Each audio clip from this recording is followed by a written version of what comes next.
J'ai 23 ans. Depuis mon enfance, je me débrouille seule et ça me plaît. Les gens détestent mon indépendance et essaient toujours de me briser. Ils disent de moi que je suis paresseuse, sauvage. Voilà. Compte paysan! C'est toi, hein, qui a tiré sur nous.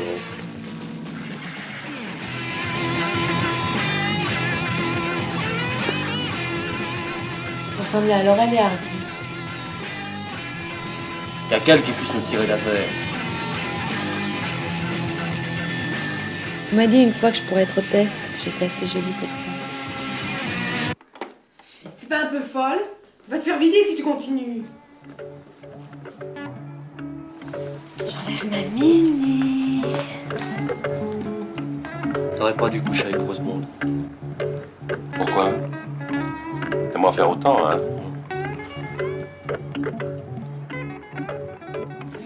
Je vous donne mon numéro de téléphone, vous me donnez le vôtre. Je vous donne mon numéro de téléphone ou vous me donnez le vôtre. Samedi 25 janvier 2020, la librairie Ombre Blanche recevait en partenariat avec la Cinémathèque de Toulouse la comédienne Bulogier et la journaliste Anne Diatkin autour de la parution de l'ouvrage J'ai oublié aux éditions du Seuil dans une conversation avec Christian Torel. Ah ben, on peut dire qu'on vous attend, hein, j'ai l'impression.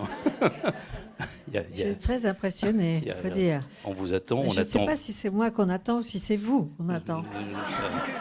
Non, ne me faites pas du cabotinage ou ne me forcez pas à cabotiner moi-même, parce que je suis moi aussi très impressionné, Anne Diatkin. intimidé. Alors Non, c'est je Anne, pense oui, pas c'est que ce ça. soit moi, non. Avant que j'oublie, donc nous sommes trois, et vous êtes venus à deux, parce que ce livre est un livre écrit à deux, donc je vais d'abord présenter Anne Diatkin, qui a écrit ce livre avec vous. Anne Diatkin, qui est journaliste à Libération, et qui écrit aussi dans des magazines, et qui s'intéresse particulièrement, notamment pour Libération, à la vie du théâtre et au théâtre, et puis aussi au cinéma, et peut-être à la vie en général. Et d'ailleurs, ce livre en est une preuve. Vous vouliez dire un mot? Oh non, c'est une Très très bien. bonne présentation. Et bon, et vous, Bulogier, on ne vous présente pas. Je crois qu'ici, tout le monde, cette présence nombreuse montre combien vous êtes aimé, attendu, et je crois pour que des bonnes raisons. On est en tout cas très très heureux et très fiers avec la Cinémathèque de Toulouse de pouvoir vous accueillir aujourd'hui.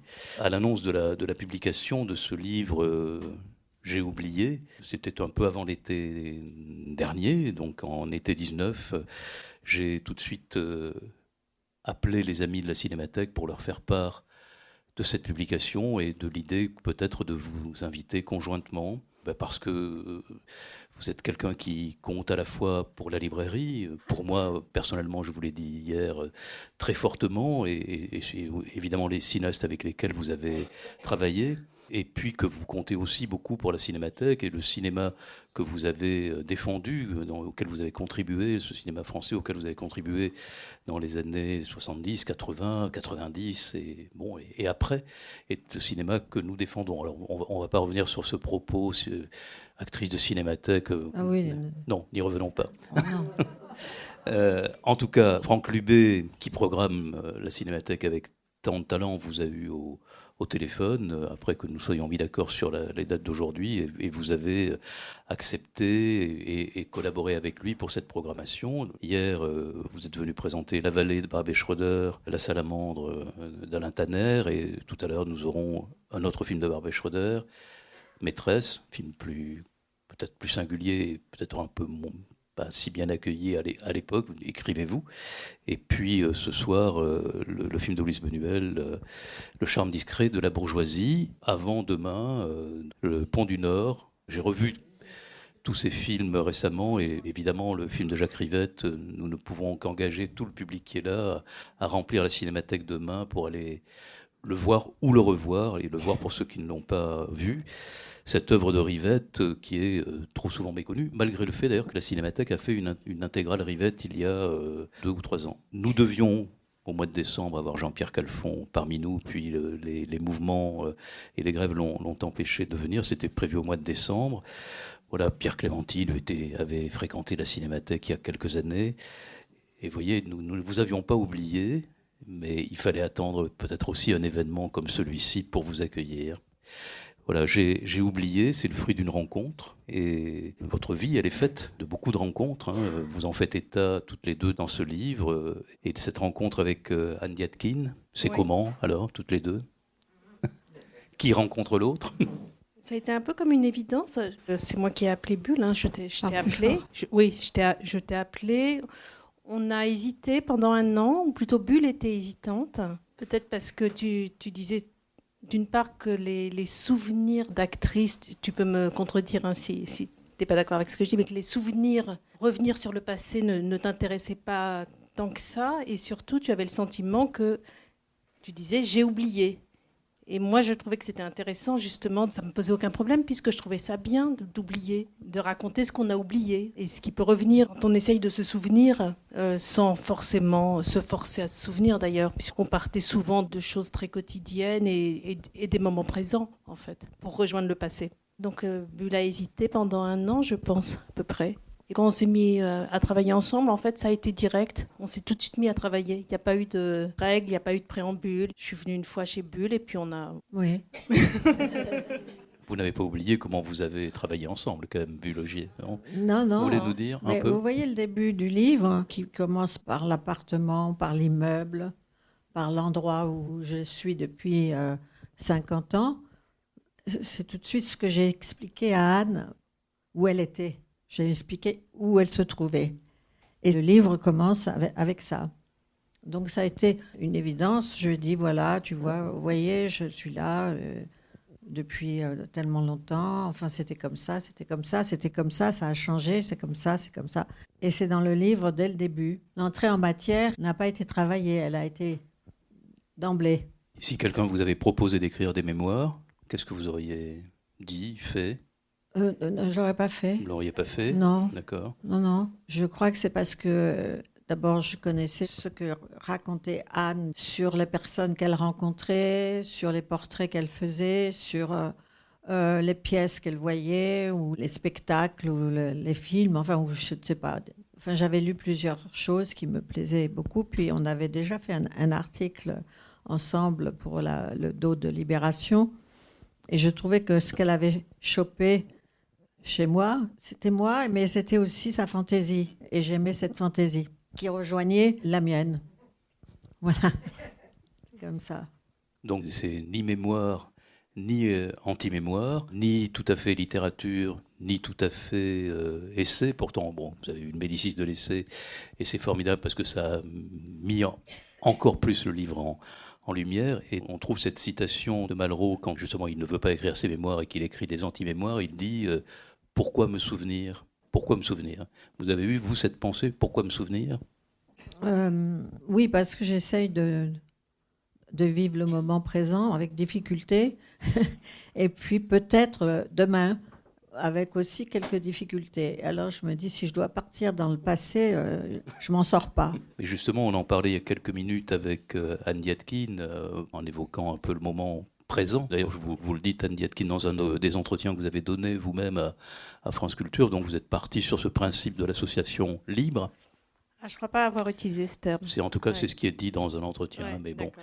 Et c'est vrai qu'on sent aussi ce principe-là. Donc il y a un principe de grande liberté. Et cette liberté, on y sent effectivement ce temps présent. C'est-à-dire ce que vous affirmez de Bulle Augier aussi. Bulle Augier, elle est dans le présent. Oui, c'est ça. Voilà. Là, je suis tout à fait d'accord. Bulle, tu es absolument dans le présent. Oui.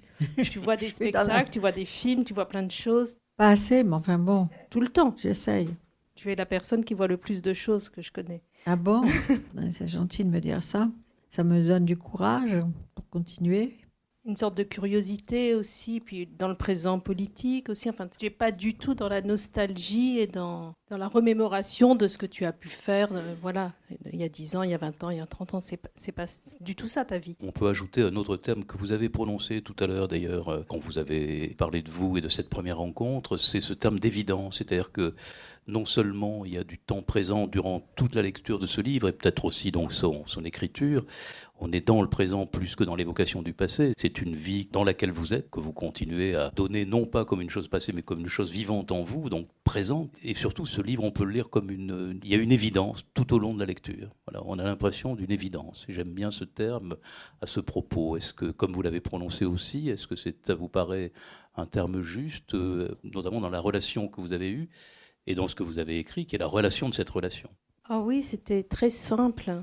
Par exemple, on ne s'est pas donné de règles, on était d'accord, on n'avait pas tellement à les formuler, même s'il y en avait, même s'il y avait quelques règles sous-jacentes. C'était très peu de règles, hein, mais c'était en fait qu'on n'embarquait jamais autrui dans notre affaire, on ne disait jamais de choses que quelqu'un d'autre pouvait prendre mal. Ça peut sembler normal, hein, mais souvent quand on écrit des mémoires, forcément on entraîne les autres, et forcément on entraîne des gens qui n'ont pas forcément envie d'être dans un livre, par exemple. Et là, on a fait attention à ça. Je ne sais pas si je suis très claire, peut-être que c'est mieux que Bulle explique. Non, tu es très clair. Ouais. Ah, il faut que je parle un peu plus fort, c'est vrai. Oui. C'est ma timidité qui fait que je ne sais pas parler dans un micro. Je crois que les règles... C'était de partir sur j'ai oublié, en fait. Les règles sont en effet que ça ne soit pas que des souvenirs, mais que ça se passe au présent aussi, et qu'il n'y ait en effet pas de médisance ou de rancune. Enfin, de toute façon, j'en ai pas tellement de rancune. Non. Alors ça, c'était très simple. Et aussi que ça soit léger. En fait, la règle... Oui, Bulle m'a donné une règle. Bulle m'a dit, en fait, quelque chose. Elle voulait que ça soit un livre léger, sans jamais, pour autant, nier les choses dramatiques ou très difficiles. C'est-à-dire qu'il y ait toujours ces deux éléments à la fois. C'est sur une crête. Vous êtes d'accord avec ce que vient de Oui, dire? oui, Ouais. tout à fait. Oui, c'est absolument... Cette légèreté, elle était revendiquée? Oui, revendiquée, bien sûr, parce que la vie de chacun d'entre nous est traversée de choses très graves et parfois dramatiques. Et ça, moi, je voulais, et Anne aussi, que ce soit un livre en effet léger, qui puisse aussi être amusant par moments, sans cacher les choses graves. Je crois, hein. Ah oui, absolument. D'ailleurs, en fait, Bulle me disait oui, donc il faut que ça reste léger et drôle. Et puis, juste avant ou juste après, tu me racontais quelque chose où je me disais, oh là là, comment je vais faire? Parce que ça, c'est ni léger, enfin, ça aurait pu ne pas être léger, disons. On a essayé de rester sur ce fil. Le caractère évident, je pense que c'est parce que les souvenirs sont suscités par quelque chose qui arrive dans le présent. Et c'est ça qui rend l'évidence. Il y a toujours quelque chose de très artificiel, sinon, quand quelqu'un se met à se souvenir et à dire quand j'étais petite, c'était ceci, c'était cela. Moi, j'ai toujours envie de savoir qu'est-ce qui l'amène à penser ça, et surtout que les souvenirs, ils bougent selon ce qu'on est en train de vivre. Oui, c'est ce que vous disiez tout à l'heure. C'était, en fait, si vous écriviez ce livre aujourd'hui, il serait peut-être un peu différent. Il y aurait des angles de vue différents. Vous le sentez cela aussi, que si vous écriviez ce livre 1 ou 2 ans après l'avoir écrit, il serait différent? Il serait différent, peut-être il n'existerait pas, surtout. Non, ça, c'est pas possible. Ah, si.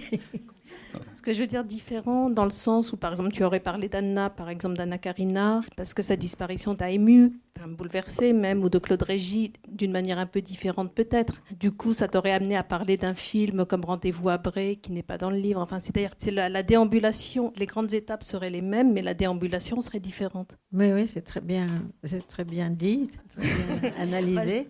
Ces 2 disparitions récentes, et le récit, parce qu'il y a quand même aussi du récit, il est émaillé de ces disparitions. Et vous disiez qu'effectivement, il n'y a pas de nostalgie. Il y a là aussi l'évidence de la disparition. C'est-à-dire qu'on est amené, après la vie, il y a la mort. Donc il y a des morts, il y a des disparus. Mais il n'y a pas donc de nostalgie, et il n'y a pas non plus de mélancolie. Mais la mélancolie, parfois, ça nourrit la mélancolie. Ah, il n'y a pas de mélancolie? Pas... Ah si, quand même, puisque c'est plein. Il y a beaucoup de fantômes dans ce livre. Mélancolie ténue, légère? Oui, légère. J'espère qu'il y a un petit peu de mélancolie, parce que moi j'aime aussi la mélancolie. C'est pas farceur. Alors il y aurait une mélancolie peut-être qui se rapprocherait, une légèreté qui se rapprocherait de celle de... Finalement, à la fin de la lecture, je me suis dit, si Rivette avait écrit, est-ce qu'il n'aurait pas écrit comme cela? C'est-à-dire, est-ce que cette légèreté et cette mélancolie légère qui préside à l'écriture, et pour le coup qu'on ressent à la lecture de ce livre, est-ce que ce n'est pas ça qui est à l'œuvre dans le cinéma de Rivette? Quelque chose de léger, qu'on construit presque miraculeusement, et qui provoque un émerveillement chez le spectateur, parce qu'on ne sait pas, ni dans la lecture de votre livre, ni dans son cinéma, comment finalement tout ça tient. Vous voyez, on sent que c'est construit, mais comment? Quel est le miracle? Et la question que j'allais vous poser à toutes les deux, c'est finalement comment vous avez procédé. C'est-à-dire, est-ce que toute cette série d'entretiens, vous les avez ensuite, je sais pas, vous avez tout mélangé, ou est-ce que vous avez à un moment donné fait un montage, comme Rivette faisait un montage, ou est-ce que comment ça s'est passé? Ou est-ce que c'est juste la succession de vos entretiens? Est-ce que le livre est exactement... Je suis un peu incapable de répondre à cette question. Je suis désolée. Et vous, Bulogier? On écrit au fur et à mesure, ça c'est sûr. C'est-à-dire qu'il n'y a pas eu d'un côté tous les entretiens et puis ensuite l'écriture. L'écriture, elle se tricotait, elle se tissait plutôt pendant qu'on parlait. C'est-à-dire que je trouve que parler, c'est déjà écrire. Et Bulle, elle a une manière de voir les choses très particulières qui sont souvent écrites. Enfin, il suffit de prendre ce qu'elle dit juste pour qu'il y ait une sonorité, qu'il y ait son regard. Mais ce n'était pas ça votre question. La construction, elle est venue toute seule, franchement. Elle est venue de la même façon qu'on a discuté, c'est-à-dire que les entretiens n'étaient pas très préparés, je dois dire. Et la construction s'est faite un peu d'elle-même, comme on fait un puzzle. On ne se dit pas, tiens, je vais préparer cette pièce pour la mettre dans cet endroit-là. Il se trouve que ça finit par dessiner quelque chose, et ça existe. Bulle, Ogier, vous avez dit, tourner avec Rivette, c'est résoudre un rébus. Écrire ce livre, c'était aussi résoudre un rébus? Non, je ne l'ai pas senti comme ça. C'était presque organique, je dirais. Anne venait chez moi, où on se voyait au café, et puis elle mettait son petit téléphone. Parfois, elle prenait des notes. Ça venait d'une manière organique, oui. Pas comme un rébus. Pas comme Rivette. Rivette, c'était beaucoup plus mental et certainement plus savant que nous. Oui. Je suis désolée. Non, tout va bien. Tout va bien, Bulle. Probablement que si Rivette m'a prise comme actrice assez souvent, c'est qu'il y avait des choses qui se rejoignaient dans ma façon de me poser ou d'être, ou de me comporter ou de parler. Il y a des choses dans le livre qui ne sont pas essentielles à ma vie, voyez, mais elles sont arrivées comme ça, justement parce que je parlais avec Anne. D'un seul coup, les souvenirs ont ressurgi, si vous voulez, grâce à la présence d'Anne, où elle était extrêmement discrète, pas du tout entreprenante ou directive ou quelque chose comme ça. Et c'est ça qui a fait que il y a une chimie qui s'est passée entre nous, sans se le dire, je pense, et sans bien y réfléchir. Peut-être que Anne y a beaucoup réfléchi, mais en tout cas pas vraiment moi. Et ça a été oui, en effet, comme dans un film de Rivette où les choses arrivent, on les fait parce que ça doit se passer comme ça. Comme Anne n'a pas du tout poussé ni été directive dans sa façon de se poser sur un siège ou prendre son carnet ou de prendre son téléphone pour enregistrer. Parfois, il y avait des blancs, mais ces blancs ont été comblés. Comme en effet, par exemple, dans Out One de Rivette, où il y a des blancs. C'est un film qui dure 12 heures, vous me direz. 4h30 pour la version courte. Oui, mais il n'aime pas la version courte. 12 heures, vous avez dit, pardon. Oui, 12 heures. Ou 13 heures, je ne sais plus. 13 heures. 13 heures, oui. 13 heures. Mais c'est comme la recherche du temps perdu, Out. Je ne sais pas si je m'explique bien, parce que tout le monde n'a pas vu les films de Rivette, ici, j'imagine, dans la société présente, là, immense d'ailleurs, plus qu'au cinéma. Hein. Pour compléter, est-ce que je peux vous demander, puisqu'il est question de temps, quand vous posiez, et Anne Diatkin disait, on tricotait, quand vous posiez le tricot le soir ou le matin, j'en sais rien, vous vous sentiez comment quand vous quittiez Anne Diatkin pour la retrouver, j'en sais rien, un jour après, 2 jours après, 3 jours après, comment ça se déposait, ces oublis et ces mémoires chez vous? Ça vous mettait dans quelle conditions? Est-ce que beaucoup de choses vous revenaient ou vous vous disiez tiens mais j'ai oublié que j'ai oublié? Non. Quand même, j'ai lu et relu. Parfois, j'ai redressé des choses qui me paraissaient un peu... Fausse. Hein? Fausse. Fausse. Oui, on a fait quand même un travail à deux aussi. Ah bah oui, Parce que totalement. j'ai quand même beaucoup travaillé là-bas, Oui. Oui. à Lausanne. Absolument. Oui. Alors, je ne sais plus ce que c'était la question. Comment on se sentait après? Écoutez, je me disais, pourvu que Anne a pris 3 métros, 2 autobus, ou je ne sais pas combien de talons hauts dans tout Paris, parce qu'on habite assez loin l'une de l'autre, pourvu qu'elle ne soit pas venue pour rien, qu'elle ait entendu quelque chose, ou que j'ai parlé, ou que j'ai dit quelque chose, peut-être j'ai rien dit du tout. Voilà. C'est comme dans l'improvisation avec Rivette. Est-ce que ça s'est passé? Est-ce que j'ai manifesté quelque chose dans ce plan, ou rien du tout, puisque c'était pas complètement écrit? C'est un peu comme ça. À un moment donné, Bulle elle m'a dit une phrase de Duras qui est dans le livre, qui est « Il n'y a rien de plus intéressant que les choses qui n'ont aucun intérêt ». Et c'est vrai que moi, je scrutais, en fait, j'étais très attentive aux détails qui peuvent paraître inintéressants et qui, moi, m'aident beaucoup, en fait, pour écrire. Effectivement, c'est difficile de savoir d'avance ce qu'on va utiliser. J'étais tout le temps heureuse, en fait. C'est jamais arrivé que je m'agace parce qu'il y avait une rencontre inutile. C'était pas possible, en fait. Tout était bien. Parfois, je disais à Bulle, bon, on n'a peut-être pas assez parlé. Je me rends compte que c'est trop succinct sur Nanterre. La pièce de Bondy, la première que tu as fait. Terre étrangère. Terre étrangère. Et donc, Bulle recommençait à m'expliquer, la mise en scène, me la décrire et tout ça. Parce que pour le théâtre, c'est difficile de parler du théâtre. C'est des pièces que moi, je n'ai pas forcément vues.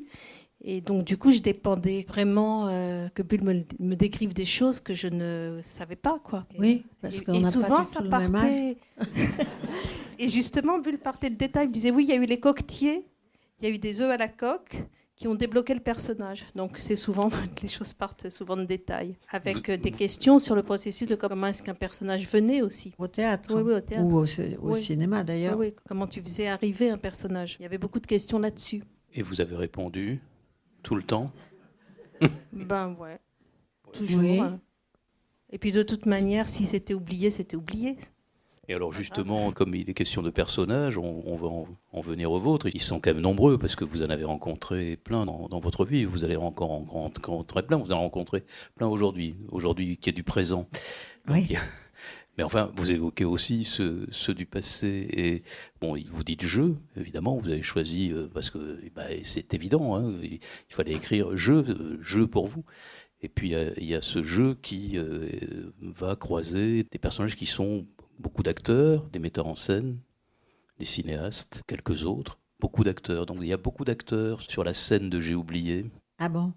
Ah ben oui, il y a beaucoup d'acteurs, mais c'est quand même non, il me semble pas oui. qu'il y ait beaucoup d'acteurs. Oui. Gérard Depardieu Oui. et Michel Piccoli. Non, mais je veux dire, il y a Oui. des acteurs, il y a des gens de Jean-Pierre théâtre, Calfon. des gens de... Oui. Il y a aussi des intellectuels, mais enfin, je veux dire, ils sont presque tous, Une quels bande. qu'ils soient cinéastes. Voilà, c'est une bande, c'est un groupe, vous êtes aussi un peu leur voix, d'une certaine façon.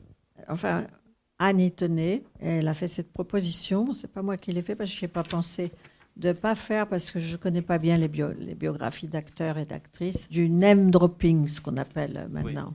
De ne pas faire une succession de noms de gens que j'ai rencontrés ici, là, à New York, à Los Angeles, en Europe, à Berlin, ou à Amsterdam. Anne, elle tenait absolument à ce qu'il n'y ait pas ce genre de... Non, mais il y a le groupe, il y a votre famille, quoi. Oui, c'est ça. Alors évidemment, c'est parfois des gens qui sont connus, en tout cas dans le monde du cinéma et du théâtre, peut-être pas du grand public, ça se trouve comme ça. C'est pas un refus, hein, c'est juste que ça se trouve comme ça. On va pas dire que Werner Schroeter soit quelqu'un que tout le monde connaît, par exemple.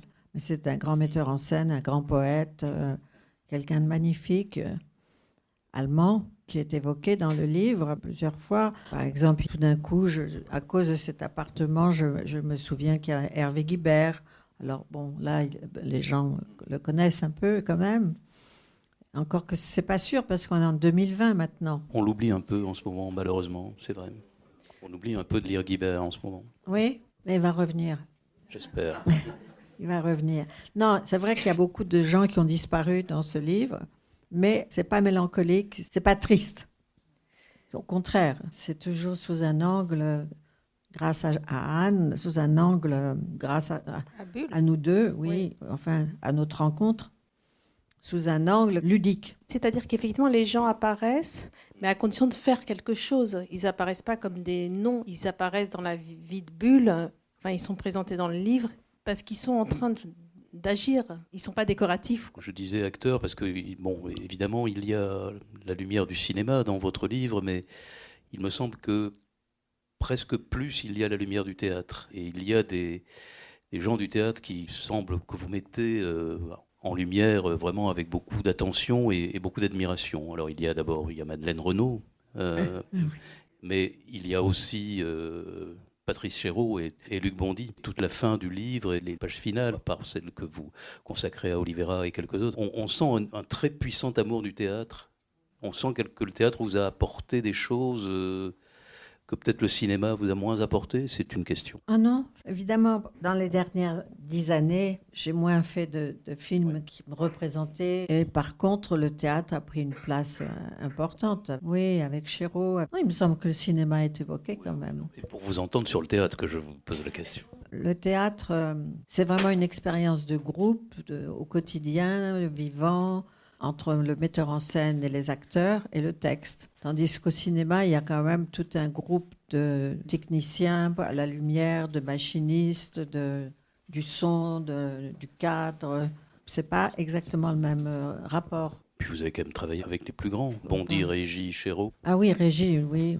Et puis il y en a d'autres. Il y a Lavaudan, il y a Bonnen, il y a d'autres personnes aussi qui ne sont pas dans le livre, parce que j'ai oublié.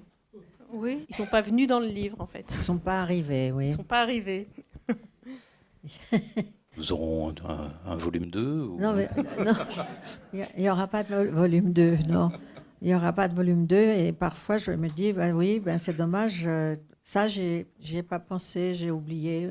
C'est plus sur quelquefois des histoires que tu me racontes maintenant que je regrette qu'elles ne soient pas dans le livre. Mais bon, c'est inévitable. Ah, oui. Le posthume, la posthume du livre. Les histoires posthumes du livre. Histoires posthumes. Avec Nathalie Sarraute, par exemple. Non, mais Nathalie, c'était vraiment quelqu'un dans mon quartier, au quotidien, que j'aurais pu, en effet, citer. Enfin, que j'aurais pu raconter à Anne ou faire des notes. Et puis, elle est passée à la trappe, Nathalie Sarraute. C'est pas normal, parce que c'est quand même un très grand écrivain. Il n'y a pas de regret parce que c'est comme un film, c'est fait. Comme vous le disiez, il n'y a pas de ressentiment dans votre livre, donc il n'y a pas d'aspérité. On revient à cette légèreté. Et il y a, à un moment donné, dans ce portrait très beau de Marguerite Duras, et cette reconnaissance à Marguerite Duras, et de Marguerite Duras, il y a ce regret de cette rupture arrivée pour une pécadille presque. Oui. Et c'est aussi une lumière pour vous, Duras. Bien sûr, pas seulement pour moi, mais oui, au quotidien, oui, pendant des années, absolument. Marguerite, elle était là. Et moi, je ne me souviens pas, j'ai oublié, mais j'ai rencontré Jérôme Beaujour qui avait fait avec son fils un film sur le tournage de film de Marguerite. C'était Agatha, je crois. Agatha, oui.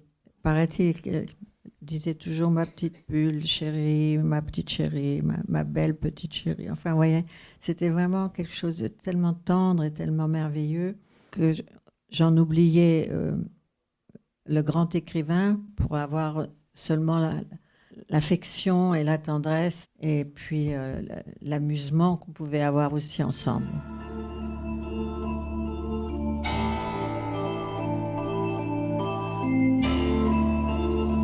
Vous écoutez Bulogier et Anne Yatkin à la librairie Ombre Blanche, samedi 25 janvier 2020.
parliez de Marguerite Duras, vous évoquiez Marguerite Duras, ma chérie, ma petite chérie, un rapport aussi peut-être un peu filial, parce que dans le livre, on apprend aussi des choses, des relations que vous avez avec votre mère. Il y a comme, vous le dites, une espèce de chaînage, mère-fille, mère-fille, fille-fille. Ça a beaucoup compté pour vous, ce qu'on n'imaginait peut-être pas, vous voyant dans une société si prenante. Vous étiez toujours dans un présent très actif. Et pourtant, voilà, il y a aussi le recours tout le temps à votre mère, et évidemment aussi le souci et le recours à votre fille. Sans parler de Barbet Schroeder, mais là c'est aussi voilà, il y a quand même une présence très forte de la famille. Très forte de ma mère et évidemment de ma fille, des trois Augier, on peut dire. Oui. Pascal, ma fille, disait toujours, au moment où elle a fait le film de Rohmer, Les Nuits de la pleine lune, elle disait toujours, on s'est élevés les unes les autres. Et je trouvais que c'était une très belle phrase qui a été remise dans le livre. Ouais, c'est dans le livre. Et votre mère? Ma mère... Élevée dans tous les sens du terme. Vous êtes élevés les unes les autres dans tous les sens du terme. Oui, bravo. Oui. Votre mère, alors vous pouvez comme ça brosser en quelques mots De ma mère? Oui. Elle est dans le livre. Oui. Beaucoup présente. Pour ceux qui ne l'auraient pas lu. C'est difficile de se répéter sur le plan comme ça, familial et intime. Marguerite aimait beaucoup ma mère, justement.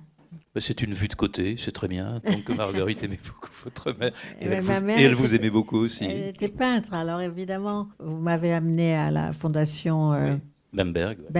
Voilà.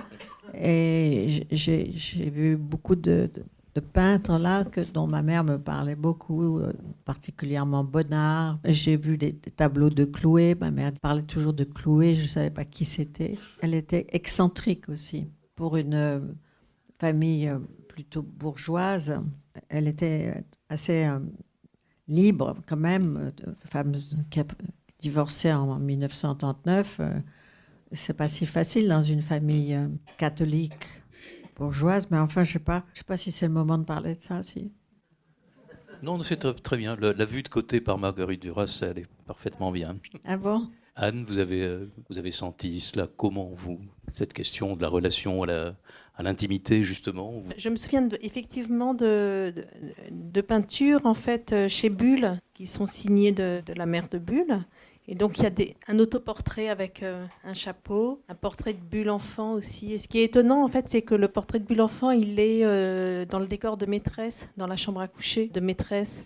Donc, en fait, souvent, je regardais ce dessin en même temps que j'écoutais Bulle. Je regardais la peinture, en fait, les tableaux de la mère de Bulle. Donc, j'étais très entourée de ces couleurs et de ce regard. Oui, ma mère, quand elle avait 17-18 ans, 16 ans même, elle allait dans les quartiers dits difficiles avec son père, rue de Lappe, où il y avait ce qu'on appelait les mauvais garçons, ou les satyres même, on les appelait. Et elle faisait des très beaux dessins, des croquis très rapides quand elle était toute jeune, ou les bouquinistes, enfin, ce qu'on a vu un peu aujourd'hui avec Bonnard d'ailleurs. Oui. Hein? Oui. Le Moulin Rouge. Oui. Ouais. Justement, vous me servez une question sur un plateau. Merci, parce que je ne savais pas comment évoquer à nouveau, un peu par le cinéma de Rivette, peut-être, mais finalement, évoquer Paris et votre relation à Paris. Parce que le cinéma de Rivette, c'est Paris. Oui. Voilà, c'est tout Paris. Et c'est formidablement Paris. Pour moi, ça évoque aussi la façon dont Guy Debord, par exemple, parlait de dérives, dérives dans Paris. Dans les bouquins situationnistes, il y avait aussi des plans de Paris, des vues aériennes de Paris. Il y a une présence très forte de Paris dans les films de Rivette et dans votre livre. Et pourtant, finalement, cette présence, on la sent juste comme une atmosphère. Vous avez un très fort rapport à Paris. Pour vous, c'est... Très fort.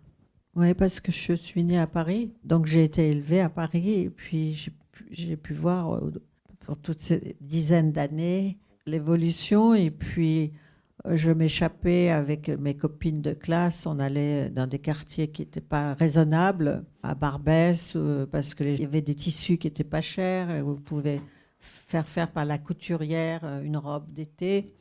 Et on s'échappait du contrôle familial pour aller dans des quartiers qui n'étaient pas forcément où des très très jeunes filles devaient aller. C'est pas pareil maintenant. J'avoue que je vois pas où je pourrais habiter ailleurs qu'à Paris. Enfin, ça me priverait. J'ai un rapport très fort avec Paris, oui. Mais maintenant, en ce moment, c'est tellement compliqué que je ne peux même plus en parler de Paris.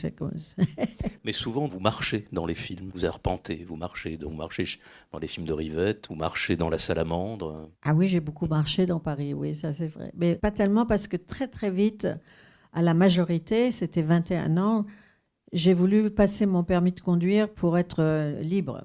Avoir une voiture et être libre. Et pas tout le temps marcher. Vous aviez une coccinelle. J'avais une coccinelle, mais avant, j'avais une 2 chevaux. Oui, j'en ai même eu 2. Non, je pense à la coccinelle dans laquelle la mère de Barbet Schroeder ne voulait pas monter. Ah oui, oui. Oui, parce que c'était une voiture allemande, et comme elle était allemande elle-même, elle a su ce que c'était que la Shoah, Hitler, la montée du nazisme. Elle a refusé tout ce qui était allemand, y compris le vin blanc allemand, par exemple, ou de monter dans ma voiture, qui était une coccinelle, oui. Mais c'est curieux, dans votre livre, on sent Paris, et puis il y a aussi ce rapport très fort à l'Allemagne et à la culture allemande. Vous avez eu un rapport très fort par le théâtre, par le cinéma, par les amis du cinéma, par Fassbinder, par Schröter, par les auteurs du théâtre allemand, par Boto Strauss, par Schnitzler, enfin bon, en tout cas, ou à la langue allemande, ou à l'Allemagne. Oui. Suisse-allemand, beaucoup. Oui, le suisse allemand aussi. Oui, parce qu'il y a Peter Hanke, Boto Strauss comme auteur de théâtre, auteur tout court d'ailleurs. Et puis mes allées et venues entre Paris et Berlin et Munich, où était Rainer Fassbinder. Oui. C'est un peu comme ça, parfois, nos rencontres.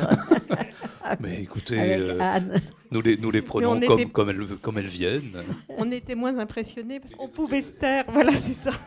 On n'avait pas d'obligation à la rentabilité. Vous n'aviez pas de témoin, c'est ça ? On n'avait pas de témoin. Est-ce que maintenant il y a un témoin qui veut témoigner ou poser une question ? Ne soyez pas trop timide. Ah, ça y est.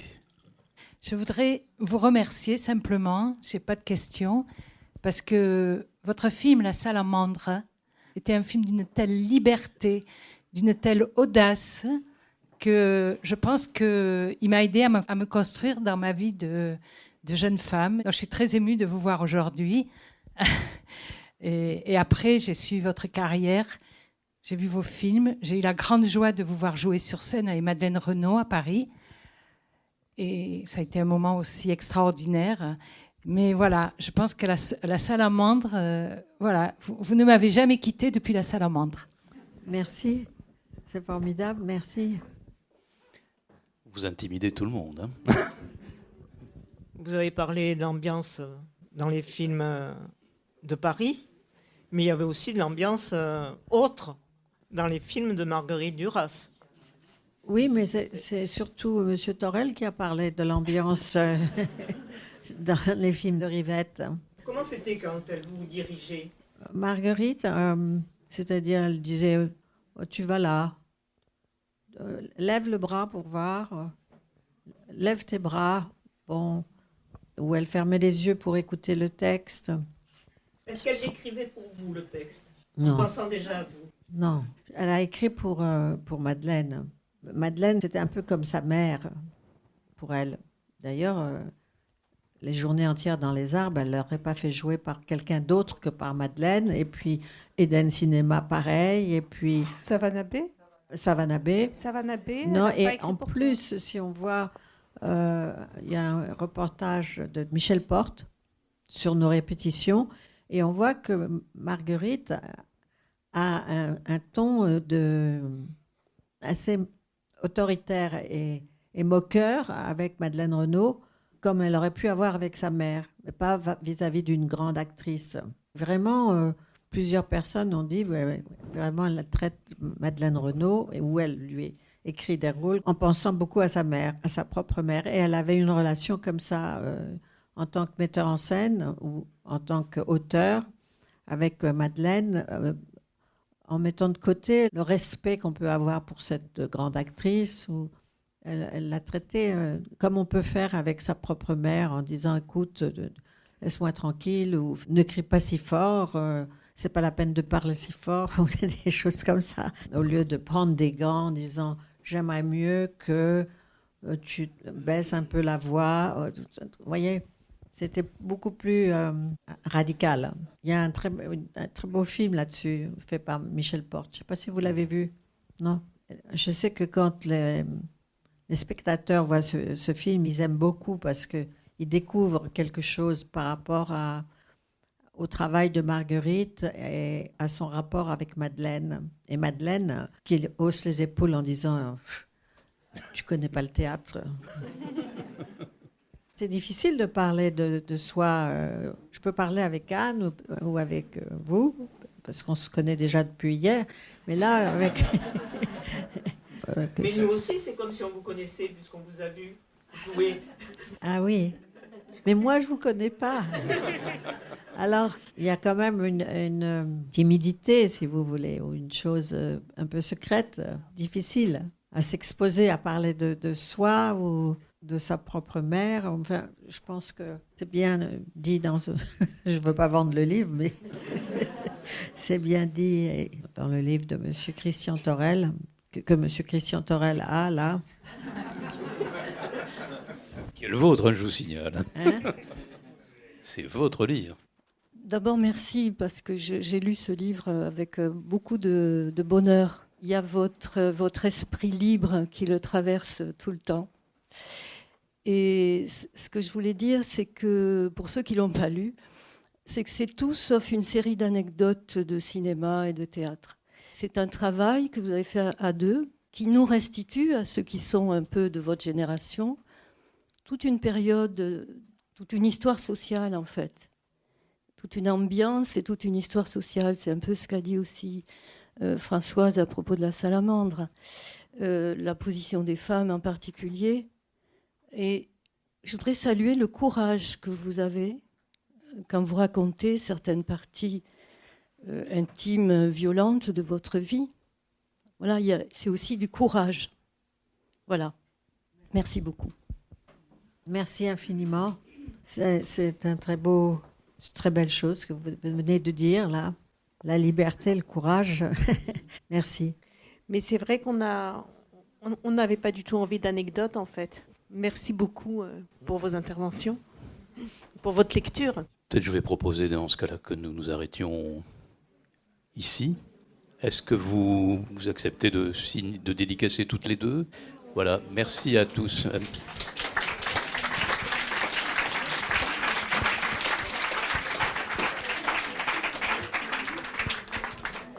Merci, merci. Merci. Merci d'être resté aussi.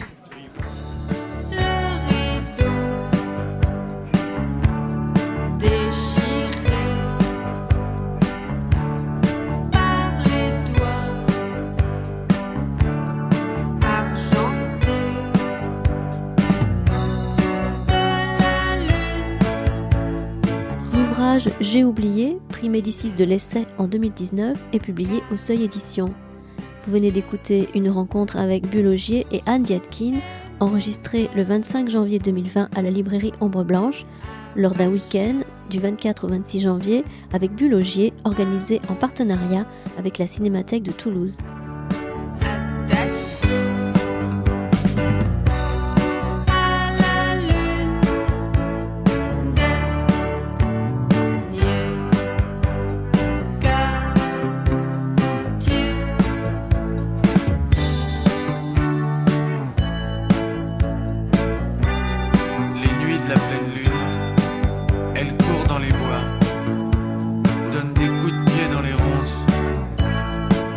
Des poignées d'ortie.